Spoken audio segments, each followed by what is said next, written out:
6.25 참전국 16개국 중에는 아프리카 나라들도 있습니다. 남아프리카 공화국과 에티오피아 군대가 유엔의 깃발 아래 함께 싸웠죠. 에티오피아군은 당시 에티오피아 황제 셀라시의 근위대 중심으로 편성된 정예 부대로서 용맹을 펼쳤습니다. 이 에티오피아 6.25 참전 용사 중에 머지않아 세계적인 스포츠 스타로 떠오를 이가 끼어 있었습니다. 그 이름은 비킬라 아베베. 1960년은 로마 올림픽이 열린 해였습니다. 이탈리아는 유럽 열강 가운데 가장 늦게 세워진 나라죠. 저마다의 역사와 문화를 자랑하는 도시국가들과 교황령 등등으로 갈려 있었던 이탈리아 반도가 통일된 것은 1870년의 일이었으니까요. 통일 이탈리아도 다른 유럽 열강들처럼 제국주의의 길로 나아가고 싶었지만 웬만한 곳은 기존 열강들이 다 먹어치운 지 오래였죠. 통일 이탈리아가 손을 댄 것이 아프리카의 오래된 독립국 에티오피아였습니다.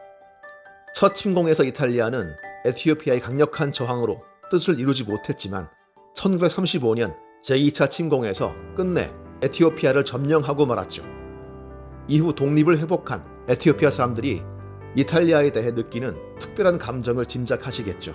이 왕년의 침략국 이탈리아 로마에서 올림픽이 열렸고 에티오피아 또한 참가했습니다. 그리고 대회 폐막 하루 전인 9월 10일 올림픽의 꽃 마라톤 경기가 펼쳐졌습니다. 마라톤 코스의 종착지는 로마 제국 황제 콘스탄티누스의 개선문이었습니다. 우승자는 마치 로마 제국의 개선 장군처럼 개선문을 통과하여 월계관을 쓸 예정이었죠. 마침내 선두 주자의 윤곽이 드러났을 때 세계는 경악했습니다. 우선 흑인이었습니다.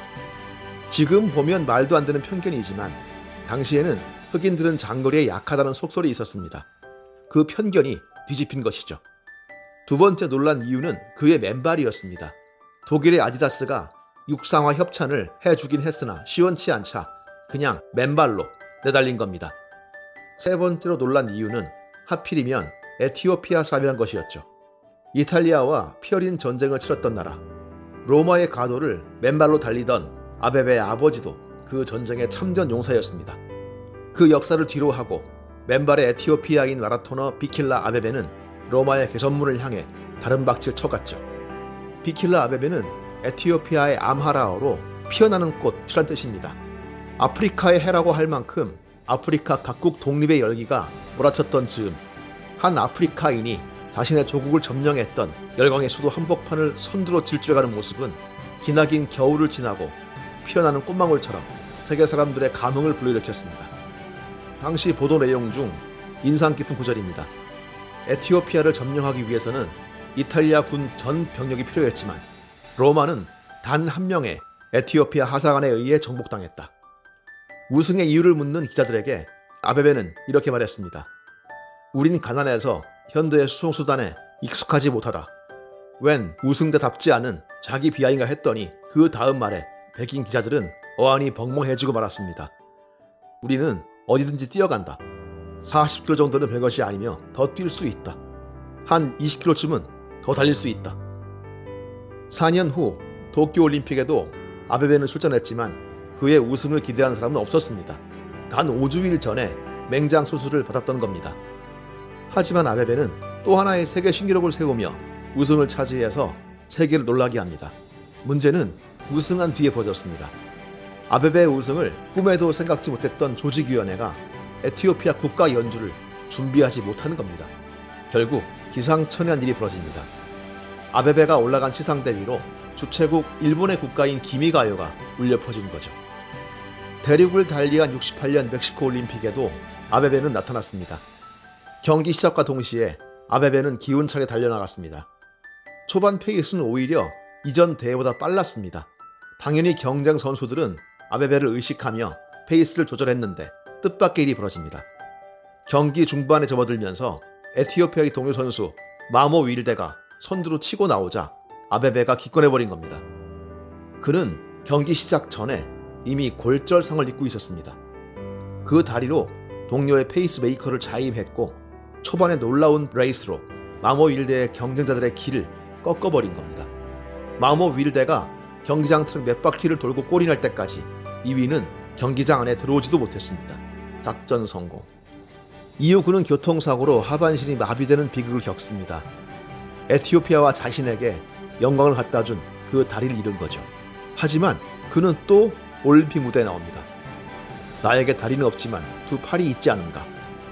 그는 라켓과 활을 들었습니다. 장애인 올림픽 탁구와 양궁 종목에서 그는 또 금메달을 따냈습니다. 더 재미있는 건 그가 눈썰매 크로스컨트리에서도 금메달을 따냈다는 겁니다. 아프리카 국가로 눈 구경할 일이 드물었을 걸 생각하면 한국 전쟁 당시 강원도의 맹추위가 도움이 된 것이 아닌가 혼자 상상해 봅니다. 여러모로 그는 한국과 인연이 많은 사람이었습니다. 1966년 서울 수복기념 제3회 국제마라톤 대회가 열렸는데 열심히 초청장은 돌렸지만 참석하겠노라는 해외 선수는 거의 없었습니다.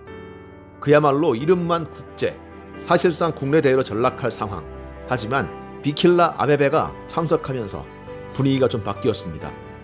당시 세계 랭킹 2위, 4위였던 일본 선수들이 아베베가 온다는 소식에 급거 한국으로 날아왔던 것이죠. 이로써 그의 서울 수복 기념 마라톤은 아베베 덕분에 세계 톱 랭커들의 명승부로 판이 바뀝니다. 우승자는 역시 비킬라 아베베였죠. 신발이 발에 제대로 맞지 않자 집어 던지고 맨발로 뛰었고 맹장수를 끝낸 지 5주 만에 42.19km를 세계에서 가장 빨리 달렸으며 부러진 다리로 동료를 위해 뛰었고 하반신이 마비되자 이젠 두 다리 대신 두 팔로 세계를 놀라게 한 사나이. 그를 생각하면 좌절이란 단어가 얼마나 무책임하고 또 지친다는 동사가 얼마나 무의미한 것인지를 절감하게 됩니다. 나는 그저 달릴 뿐이다. 내 조국 에티오피아가 시련을 이겨냈다는 사실을 알리고 싶었을 뿐이다. 1960년 9월 10일 한 피어나는 검은 꽃이 로마를 정복했습니다.